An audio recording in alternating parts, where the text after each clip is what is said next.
Assalamu alaikum everyone. I am Mohsina Mukhtar from Snowman Publishers, and in this video we are going to talk about 78 page of Knowledge Wheel English series. This is a book for nursery classes. Look, this is page number 78 and this is all about the introduction of letter S. We can see three icons at the top of this page: listening, speaking and reading.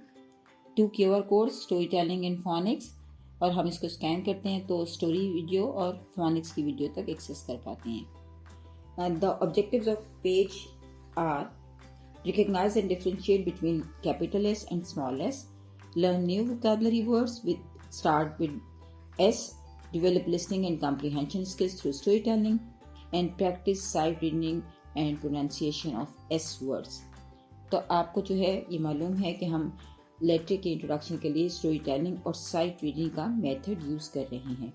सबसे पहले as usual जो कि हमने अपनी आदत बना लेनी है और बना भी ली है कि हम बच्चों को मोटिवेट करेंगे, बच्चों को क्यूरियस, उनकी एक जो स्किल है क्यूरियस होने की, वो उनकी कोशिश करेंगे कि पैदा हो, लेसन के बारे में वो इंटरेस्ट डेवलप करें ताकि वो आगे लेसन को अच्छी तरह समझ सकें. तो आप पेज दिखाइए, पेज के मुतालिक डिफरेंट क्वेश्चंस पूछिए और फिर बच्चों को बताइए कि wow you are very smart learners, today we are going to learn a new letter. और उसके बाद बच्चों को पेज दिखाते हुए बोर्ड पर आपने सबसे पहले, क्योंकि हमने शेप इंट्रोडक्शन देना है, तो आप बोर्ड पर लेटर्स लिखिए या बुक से दिखाइए या फ्लैश कार्ड्स यूज कीजिए. आप उनको बताइए this is capital S, this is small S, capital S, small S, capital S, small S. उन्हें बताइए कि the name of the letter is S and the sound is स. Name of the letter is S and the sound is स.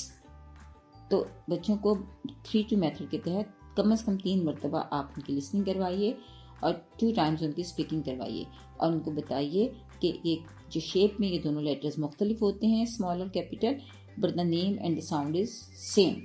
Name is S and the sound is स.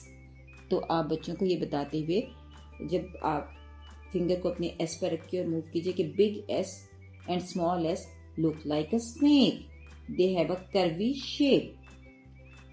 Big S and small s looks like a snake and have a curvy shape.